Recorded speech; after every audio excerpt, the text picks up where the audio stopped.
High বন্ধুরা, আমি চলে গেছিলাম অযোধ্যায়, ইউপিতে, মানে উত্তরপ্রদেশের অযোধ্যা মন্দিরে রাম মন্দির দেখতে।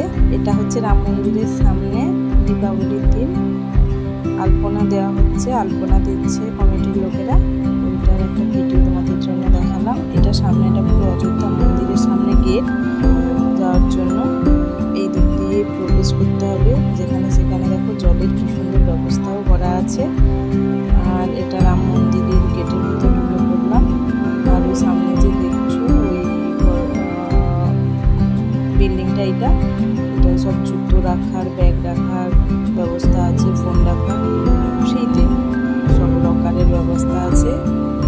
এইখানেই তোমার ফোনটা আটকে দেবে, ভেতরে যাওয়ার কোনো ফোন নিয়ে যাওয়ার কোনো উপায় নেই, বন্দোবস্ত নেই।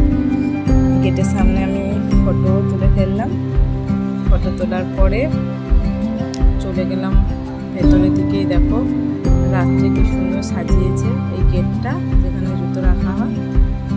আর ওই রাস্তায় যাওয়ার সময় যে প্রদীপ দিয়ে, আলপনা দিয়ে যেগুলো সাজিয়েছে, ওইটা কিছু ওই ইয়েগুলো আমি তুলে ফেললাম, ভিডিওগুলো।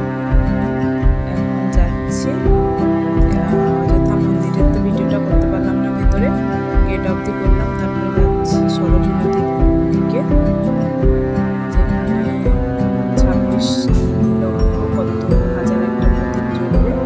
তাই আমি আর আমার বান্ধবী সবাই আমরা চলে যাচ্ছি সরোজ নদীর ঘাটের দিকে হাঁটতে হাঁটতে।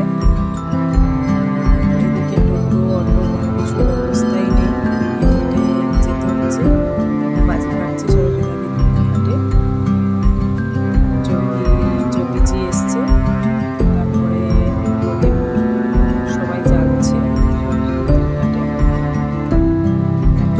আমিও কিছু প্রদীপ জ্বালিয়ে ফেললাম। কত ভিড়, দেখো কত মানুষ করে।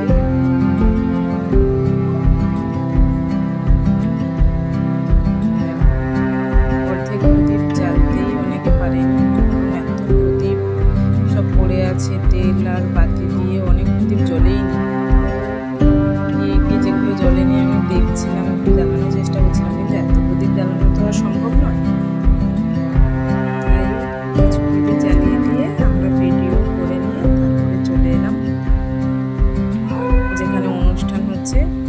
দেখো মিডিলে কি সুন্দর সেতু করে ওখানে বীর হনুমান একটা স্ট্যাচু রেখে দিয়েছে। আর এই জায়গাটার ওই মঞ্চটায় সামনে একটা মঞ্চ আছে, ওখানে অনুষ্ঠান হচ্ছে। আমি আমার রিলেটিভরা চলে গেছিলাম। আমি গেছিলাম ওখানে, আমার একজন রিলেটিভের বাড়ি আছে, ওর বাড়িতে।